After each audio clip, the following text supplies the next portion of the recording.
Yeah, it was in this room. I was stood pretty much where I am now, chatting with Oleksandr Usyk, chatting with his manager, Alexander Krasyuk, about this huge heavyweight world title fight at the weekend. And we could hear some commotion in the middle of the room behind me. It's empty, it's calm now. But at the time, we had lots of different media outlets here. And also, both teams, both fighters have come with really big entourages, as you would expect, I suppose, around a fight of this magnitude. We could hear some shouting. Essentially, it felt fairly good-natured for a while. There was the Usyk team over this side calling for their fighter. Fury was actually in a room on the opposite side, sat down with my colleague Andy Scott doing an interview for Sky Sports. So he was in that room. I had Usyk here in the middle with the two teams. And then they came together. The shouting, the cajoling, I suppose the bravado got a bit ugly. And it's since emerged that John Fury has appeared to headbutt a member of Team Usyk. Now, that caused a flashpoint. That caused a very heated exchange. There was a lot more pushing and shoving.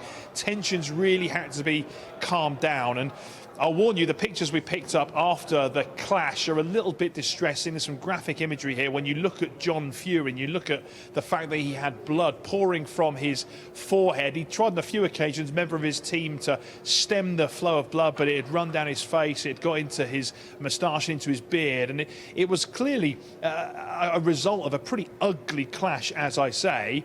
John Fury, I managed to grab a word with him after everything had settled down, but even so, he was still pretty riled up. Ask you what happened? Yeah, disrespecting my son, the best heavyweight to ever wear a pair of boxing gloves, coming out with all that rubbish. You know, he's in my face, trying to be clever. What sparked the confrontation? Them coming into your space? Yeah, coming into my space. Usyk, nobody's bothering with them. I was only chanting my own son's name, so they got step closer and step closer. So at the end of the day, I'm a warrior. That's what we do. We're fighting people. You come in the space, you got to get what's coming. Does it show how much tension there is around this week and what's at stake? No, listen, it's not about the fight. We've done everything we can. Tyson's in fine fettle, but you're probably going to see on Saturday night the best Tyson ever. But this is what he comes off. We're fighting people. You know, that there's a regular occurrence. That's 7 nights a week for me, that. We're not interested. So the last thing they're going to do is get one over on me or my family. It will not happen. You'd be disrespectful. We don't talk, we don't scream. Who cares? Not me. It's a bit of claret. Fury! Fury! Fury! Fury! Fury! Fury! Fury! Whoa!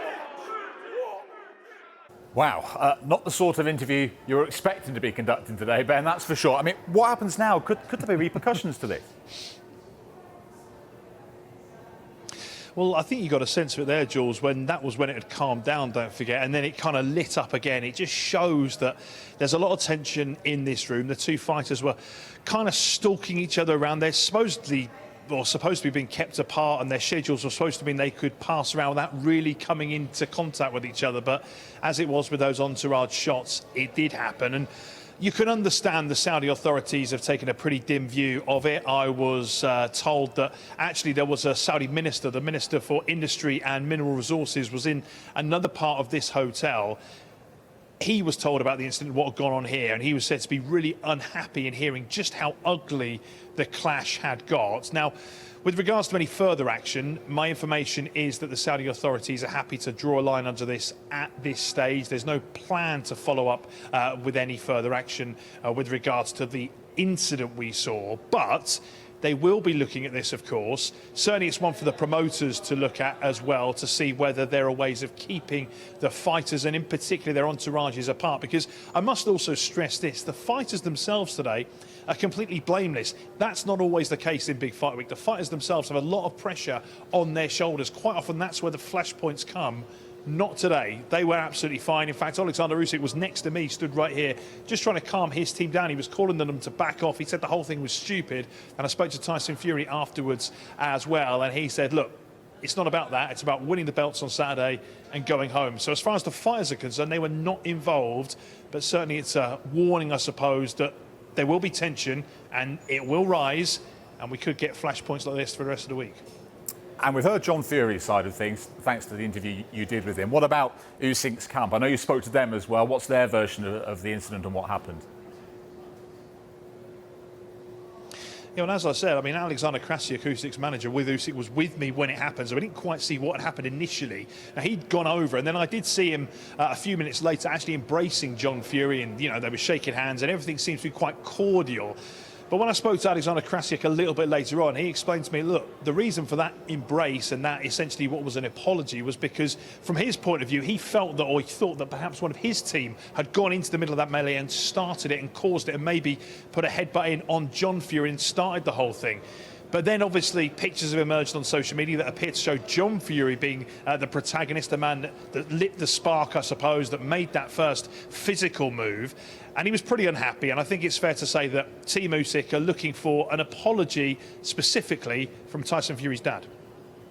It would be nice if we hear some apologies from John, because it was his behavior. This is the sports of boxing. We are now in the historical event, the undisputed, first time in history, 4 belts era. We are the example for the whole world. The whole world is watching and at us, and new generation kids are taking us as an examples. What would they see from this? What would they make from it? Of course, there's going to be some rush in the internet, but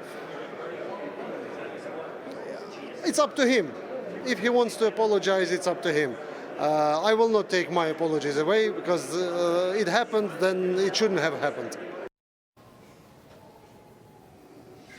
We did also hear that John Fury did make an apology. That was to the hotel manager as he was leaving. He said, sorry for that. And you do wonder also whether the Saudi authorities will be reminding, maybe not both camps, but certainly maybe the promotional teams, just where the line is. And I think Oleksandr Usyk made a point to me that was quite fair, really. When it comes to all the verbal altercations, the shouting, even a bit of jostling, that's fine. But when it gets physical, certainly to that extent, that's where they draw the line, which is why he's asking for an apology there. We may see that. They'll be back together for the rest of the week. Tomorrow will be the grand arrivals. So once again, we'll see the two fighters in the same space again. Then we'll have the workouts, the press conference and the weigh-in before fight night itself. So there's plenty of future occasions where they're going to have to coexist and not let things get to that level, because we've got a huge heavyweight world title fight this weekend. This is, remember, the biggest fight in this division in 25 years. We've not had an undisputed champion since all the way back in 1999 when Lennox Lewis beat Evander Holyfield to unify what was a 3-belt era back then. 4 belts on the line this weekend, and both fighters are very much aware of the significance of what that means. Yeah, you know, both teams are here. Obviously, both teams want to win, and it means a lot to them both. So both men are undefeated, and, you know, the best man will win on the night. That's it. I'm accumulating my energy, because Saturday it's a very important day for me. Yeah, it's obviously it's a big thing to become undisputed champion. Means you're number 1 in the division, yada yada yada, all that stuff that comes with it. To have all the belts at once. Before last time there was only 3 belts, I believe. Now there's like 5 or 6 or 7 on the line, so there's a lot more to fight for now. It's the first time in history that there's been more than those belts that Lewis and Holyfield fought for back in the day. I'm really excited, looking forward to the task. Different cruiserweight, this is heavyweight. It's like king of category. Is it the biggest title in the world? Yes, a lot of people who training boxing, who have opportunity to step heavyweight, all people dream, oh, heavyweight, it's like big category, it's absolutely king of category.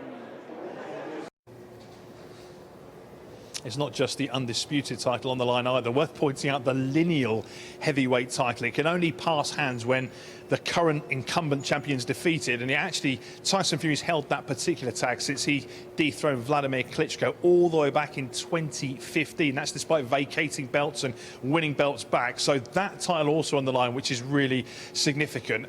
I can finish by dispelling a few rumours, because I've seen some clips that go around on social media of Tyson Fury on crutches as he left the hotel today. In fact, when he came in to sit down to an interview with Andy Scott that I mentioned earlier, he had the same kind of thing, but He's not injured, don't worry. We're not having a repeat of that postponement with the cut, which saw this fight originally postponed from February. It was just a joke. They were borrowed from his nutritionist, Greg Marriott. It's all fine. This is Tyson Fury having a bit of fun. And to be honest, it's nice to have a little bit of fun, given the fact that we saw some pretty ugly scenes and tensions rise. Let's hope we get a bit more of that tomorrow, because there's so much on the line. There's so much focus, so much global attention on this fight, and this fight week in particular, and you can understand why, given the magnitude of what's at stake on Saturday. Ben Ransom with every angle covered there in Riyadh this evening. Thank you very much indeed.